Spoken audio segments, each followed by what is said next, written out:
She is unfit to serve. The words cut through the air like a blade, sharp and deliberate, echoing against the walls of the chamber.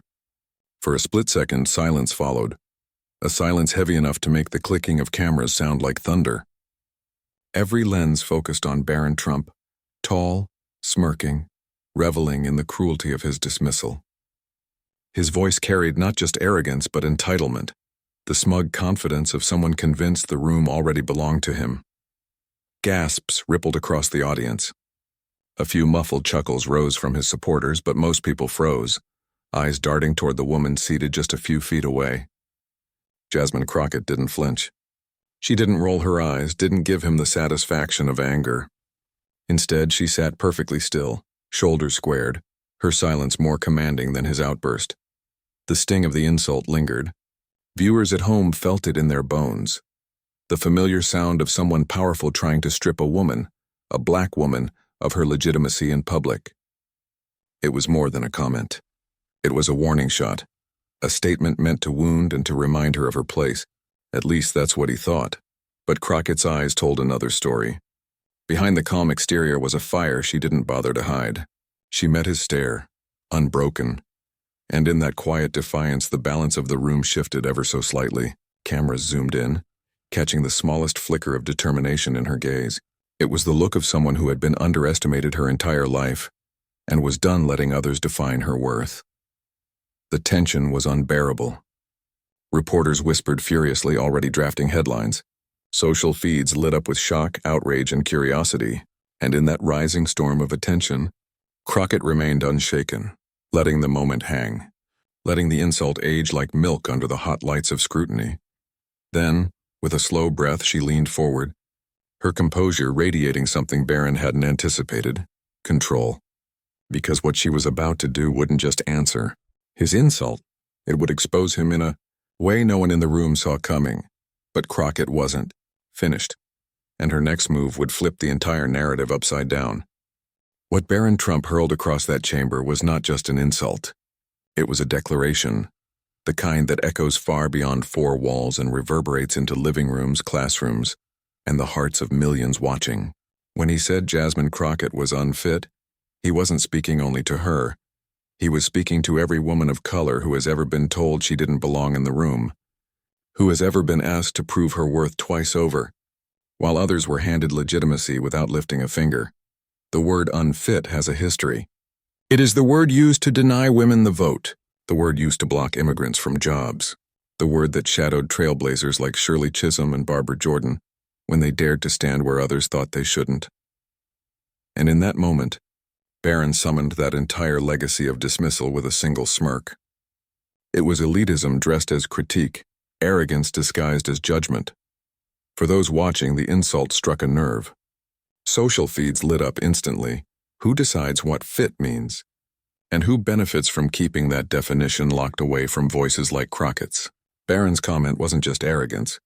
It was a symptom of something deeper, a belief that power is inherited, not earned. That service is a title to be claimed, not a responsibility to be shouldered. But Crockett's presence told another story. She had clawed her way into that room not by privilege but by perseverance. Every step of her journey contradicted the notion that she was unfit. And that's why the moment mattered so much. This wasn't just about a young man trying to score a headline. It was about a system that too often rewards entitlement while doubting the legitimacy of service rooted in sacrifice. Narration swelled in the minds of those watching. This wasn't just a jab at one congresswoman. It was an attempt to delegitimize an entire community. Every immigrant who had been told to go back where they came from, every woman who had been overlooked for promotion, every voter who had been dismissed as irrelevant, they all saw themselves in that word. And in Crockett's silence, they waited for vindication, because the stakes weren't just about reputation. They were about the narrative of who deserves power in America. Was it the heir to a dynasty, walking in with wealth and a famous last name? Or was it the woman who earned her stripes in courtrooms and communities, fighting battles no camera had ever bothered to cover? The chamber buzzed with tension. People leaned forward, sensing that something more than politics was unfolding. This was about dignity, about the right to exist in power without having to bow to the gatekeepers of privilege. and the anticipation grew thicker with every second Crockett refused to be rattled.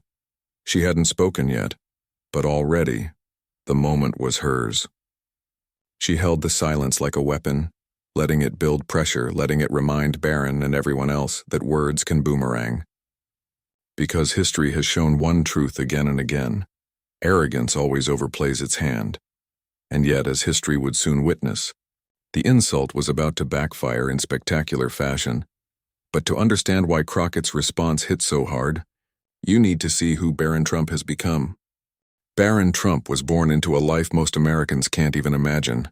From the moment he opened his eyes, his cradle was lined with privilege, his path already paved with the gold of inherited wealth.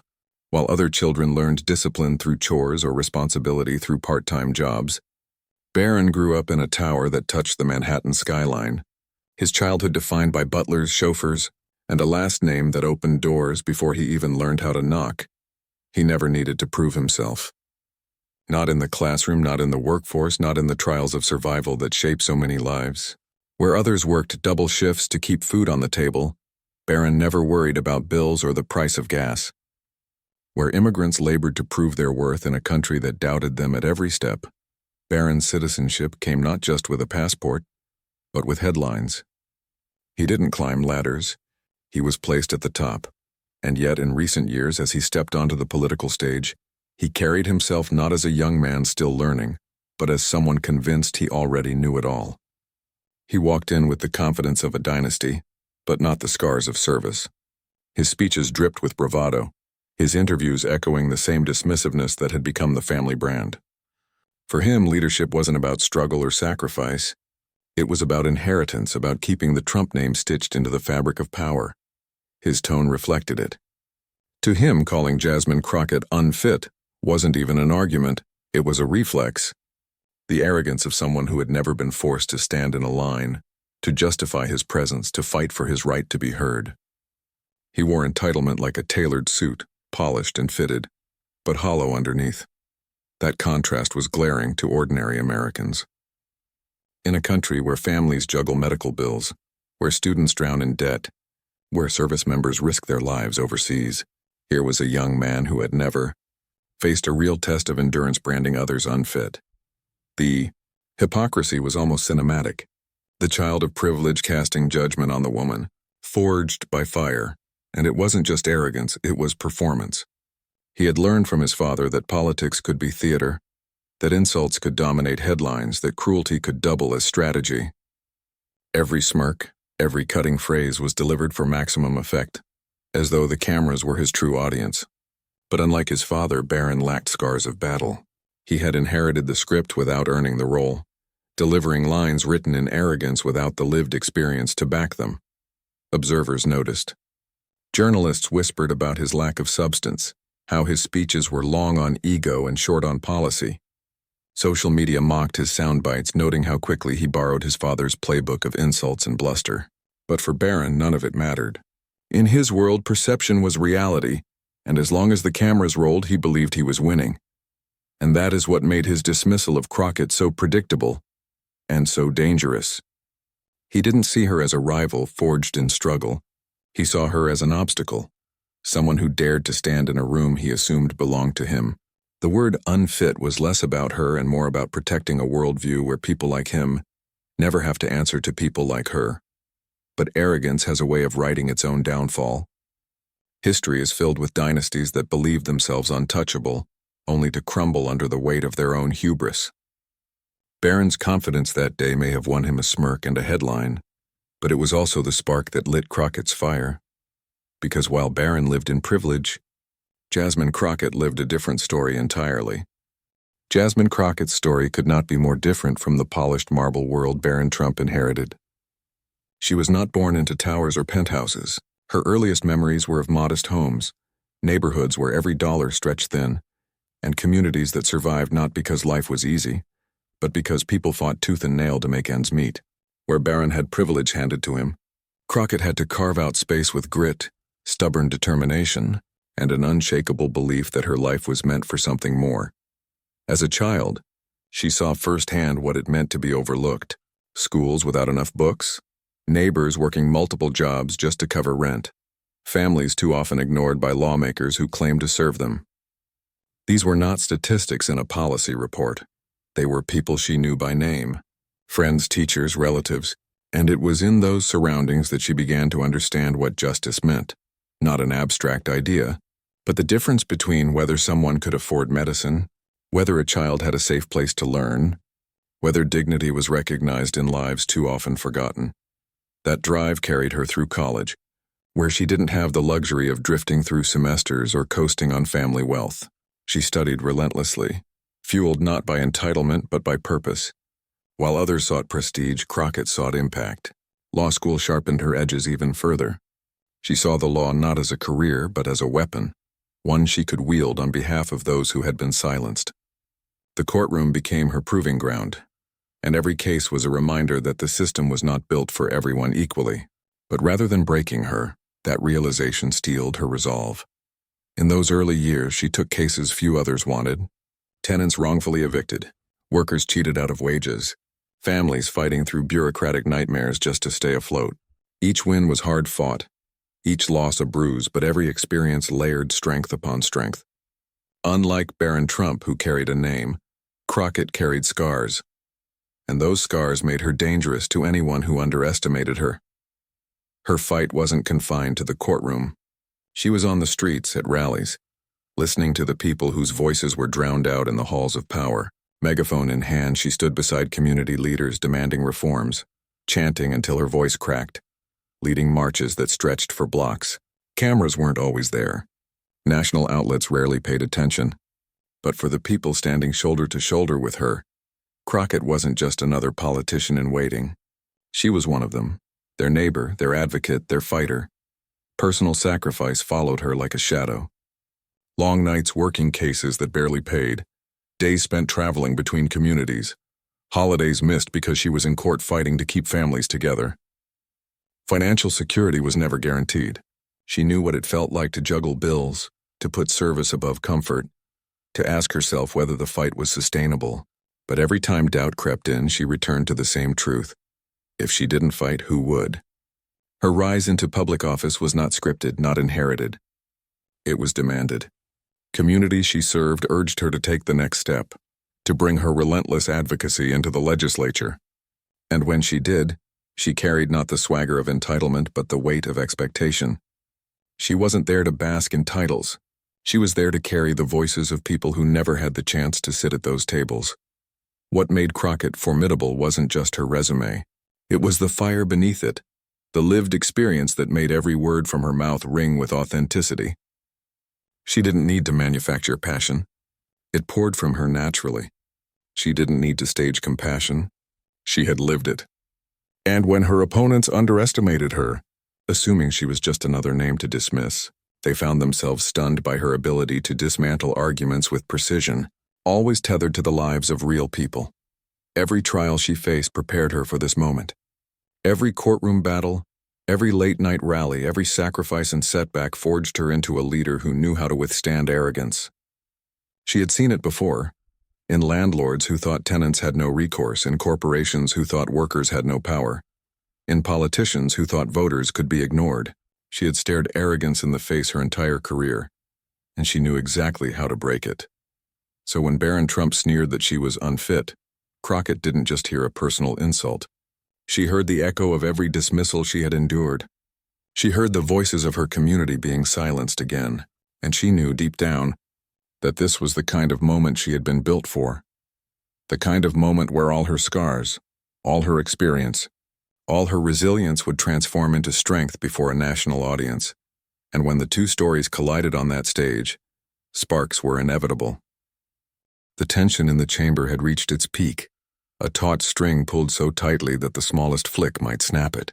Barron Trump, convinced of his own dominance, basked in the sound of his own voice. He mocked, he gestured, he postured, and he believed that silence equaled victory. But then Jasmine Crockett shifted in her seat, a quiet movement that drew every camera lens toward her. She rose slowly, not with anger, but with deliberate calm. The kind of calm that unnerves opponents because it signals certainty, not hesitation. Her voice was steady even when she finally spoke. "Mr. Trump," she began, her tone sharp but measured, "you've called me unfit. You've mocked my service, my dedication, my right to be here. But tonight I'd like to let your own words speak for themselves." The audience stirred. Barron blinked, caught off guard for the first time all evening. His smirk faltered for just a heartbeat, then returned, smug as ever. "Go ahead," he muttered into the microphone, spreading his arms as though nothing could touch him. But Crockett wasn't bluffing. From beneath her papers, she produced a small device. The chamber grew still. Journalists leaned forward, ears perked. Viewers at home held their breath. She pressed play. A voice filled the room, Barron's voice. Clear, unmistakable. The recording began casually, a private conversation caught when he thought no one was listening. His tone was cocky, dripping with the same arrogance on display tonight. "Honestly, I don't even care about half of this. Politics is just a game. People eat up whatever I say. As long as I keep the name alive, that's all that matters." Gasps shot through the chamber. Heads whipped toward Barron, whose face drained of color. He shifted in his seat, trying to mask his discomfort with a smirk that no longer landed. The mask was cracking. Crockett didn't look at him. She kept her eyes on the audience, letting the recording do the work. It continued. "These folks who fight for their communities, who act like they're sacrificing something, please. They're just jealous. They'll never have what I was born with. And honestly, they shouldn't. Some people are leaders. Others are just followers pretending to matter." The words hung in the air like poison. The arrogance, the disdain for ordinary Americans, the complete dismissal of sacrifice. It was all laid bare in his own voice.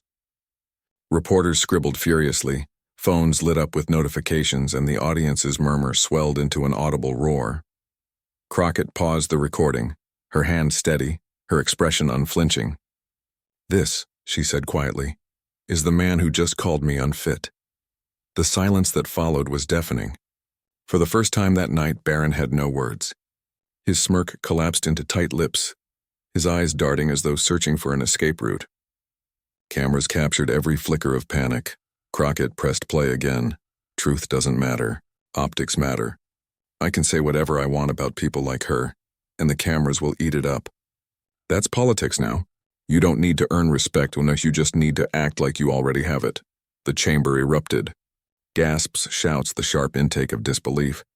Even those who had chuckled at his insults earlier now looked uneasy, as though realizing they had laughed along with a mask that had just been ripped away. And in that chaos, Crockett didn't raise her voice. She didn't need to. She simply let the evidence hang there, undeniable, echoing louder than any insult he had thrown. Time froze. The mask cracked. And for the first time, Barron's confidence faltered. The power dynamic had shifted in an instant. Where once Barron towered with arrogance, now he looked small, cornered by his own words. Where Crockett had been silent, underestimated, now she stood tall, commanding the room with nothing more than truth. It was David versus Goliath, a confrontation as old as history. And like every timeless clash, it wasn't brute force that won the day. It was precision. One stone, one recording, one moment of undeniable clarity. Crockett finally turned to face him, her gaze unflinching. "Unfit?" she said, her voice cutting through the noise. "The only unfit thing here tonight is your arrogance." The audience erupted in applause, cheers mixing with chants. Phones shot into the air to capture the moment, already destined to be replayed across social media feeds within minutes. Hashtags began to form in real time. Memes were born before the debate had even ended. Barron sat frozen, his earlier bravado dissolving into silence. He tried to force a smirk, but the cameras were merciless, magnifying every twitch of discomfort, every bead of sweat. The mighty had been exposed by his own words, undone by the truth he thought would never see daylight. And Crockett? She didn't bask. She didn't gloat. She simply stood in her dignity, letting the storm swirl around her, knowing the power of the moment was not in humiliation, but in vindication. Because this wasn't just her victory. It was a victory for every person who had ever been dismissed, every woman who had been told she was unfit, every immigrant who had been told they didn't belong. In her composure, in her precision, she had reminded them all that dignity doesn't shout. It proves. The chamber would never forget it. Neither would the country. But the shockwaves of that recording wouldn't stop there. The moment the recording ended, the chamber was never the same. But the true eruption happened outside its walls. Within seconds, phones buzzed, notifications piled up. and hashtags began to blaze across social media like wildfire. Unfit to lead, Jasmine Crockett clapback, and receipts not rhetoric trended within minutes. Clips of Barron's faltering expression spread faster than any campaign ad could ever dream to. One video looped endlessly, Barron's face shifting from smug certainty to stunned silence as his own words betrayed him. Millions replayed it, savoring the unraveling in slow motion. Memes emerged instantly. Screenshots of his cracked smirk with captions like, "Confidence, deleted." Others paired Crockett's steady glare with lines of defiance. "This is what composure looks like." Twitter was ablaze. Celebrities chimed in, from actors to athletes, amplifying the moment with their own takes. A singer tweeted, "Barron called her unfit. She called him out with facts. Guess who looks fit to lead now?" A civil rights activist wrote, "Crockett didn't just defend herself. She defended all of us who've been dismissed, belittled, and underestimated." Cable news scrambled. Networks broke into programming, replaying the recording in full, their commentators spinning with disbelief. "This wasn't just a stumble," one analyst said. "This was a mask ripped off in real time." Another declared, "It wasn't just a debate anymore, it was a reckoning." Even those who had remained neutral found themselves pulled into the tide. A viral TikTok stitched Crockett's calm delivery with a montage of trailblazers: Rosa Parks, Shirley Chisholm, Dolores Huerta. The caption read, "Unfit? No, unstoppable." It amassed millions of views overnight, and the applause didn't stop with screens. On the ground, rallies swelled in size, chants of "unfit," "unstoppable," echoing from city streets to campus quads. Students printed Crockett's words on posters. Murals began appearing, her image painted alongside phrases like "truth speaks louder" and "receipts always win." For Barron, the fallout was merciless. Clips of him mocking people who act like they're sacrificing something were played on loop, contrasted against footage of everyday Americans working double shifts, marching for justice or serving in the military. The juxtaposition was brutal, and the message was clear. He had revealed himself, and the country was watching. But for Jasmine Crockett, the effect was transformative. Overnight, she wasn't just a congresswoman defending her dignity. She became a symbol of defiance against arrogance, a voice for those who had long been dismissed. The validation poured in from every direction, not as sympathy but as celebration. She hadn't just endured the insult. She had flipped it into a movement. Imagined tweets carried the chorus, "This is why representation matters." Crockett just made history. "When they call us unfit, remember tonight." She didn't shout. She didn't flinch. She let truth do the work. The energy was palpable. It wasn't outrage anymore, it was empowerment. People weren't just angry at Barron. They were inspired by Crockett. They saw themselves in her resolve, her poise, her refusal to be dragged into petty sparring. She had modeled a way to fight back with precision and integrity, and it resonated across generations. Commentators on late-night shows couldn't resist. One quipped, "Barron Trump thought he was debating. Turns out he was auditioning for the role of villain who gets exposed." And Jasmine Crockett? She was the director, writer, and star of the show. Laughter rolled, but beneath it was truth. Everyone recognized the scale of the moment. In churches, in classrooms, in barbershops and kitchens, the conversation was the same. Did you see what she did? Did you hear how she handled him? Families replayed the clip, parents showing their kids saying, "This is how you stand tall when someone tries to put you down." The resonance was deep because it was collective. For once, the underdog's victory wasn't a quiet triumph. It was a public spectacle, broadcast and validated at the highest levels of culture. And that validation mattered. It reminded people that dignity could win, that arrogance could fall, and that truth, no matter how delayed, still carried weight.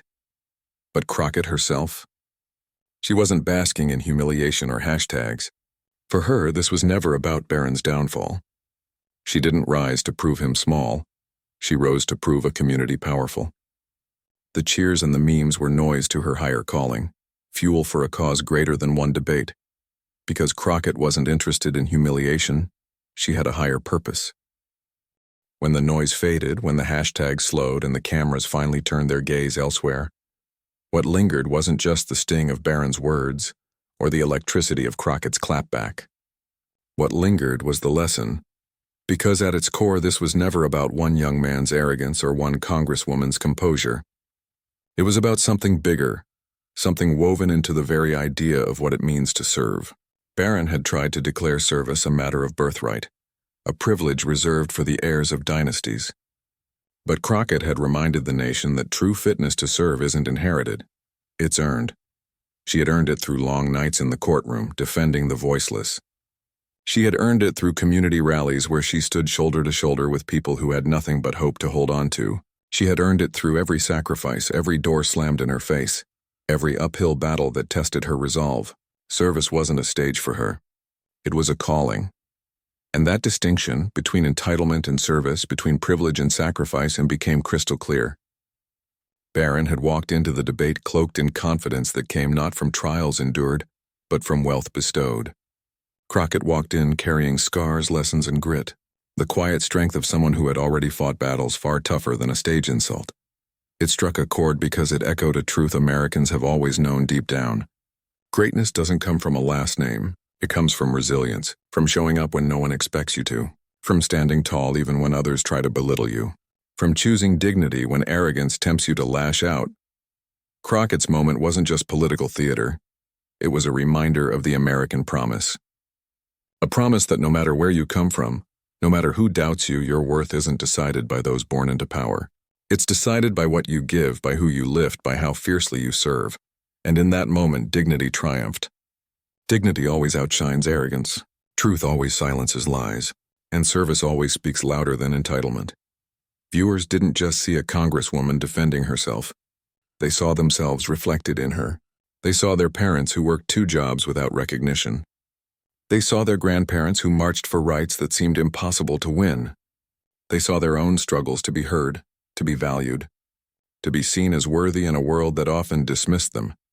Crockett had taken an insult designed to wound and transformed it into a mirror, showing America who it really was, flawed, yes, but still capable of grace, still capable of choosing dignity over mockery, truth over bluster. And that's why this wasn't just Crockett's victory, and it was ours. Barron Trump tried to call her unfit, but in the end it was his own arrogance that stood exposed for the nation to see. What began as an insult meant to belittle a congresswoman became a defining moment that uplifted millions. Jasmine Crockett didn't just defend herself. She defended the principle that service, sacrifice, and dignity are the true qualifications for leadership. And that's why this moment matters. It wasn't just about a debate stage. It was about every person who has ever been told they don't belong. Every person who has been underestimated, dismissed, or silenced. Crockett's calm defiance was a reminder that truth doesn't need theatrics. It just needs courage. Now the question is, where do we go from here? Because this isn't just her fight. It's ours. If you believe that dignity will always outshine arrogance, if you believe that truth will always silence lies, if you believe that service will always speak louder than entitlement, then stand with us. Share the story. Add your voice in the comments. Be part of this movement that says we are not defined by what others call us, but by what we choose to stand for. This community is built on the idea that truth still matters, that respect still matters, that justice still matters. And if you felt that fire watching Jasmine Crockett turn an insult into a victory, then don't let it fade. Carry it forward, because the louder we stand together, the harder it becomes for arrogance to drown us out. So subscribe, share, and let the world know. Dignity is our strength, and we are just getting started.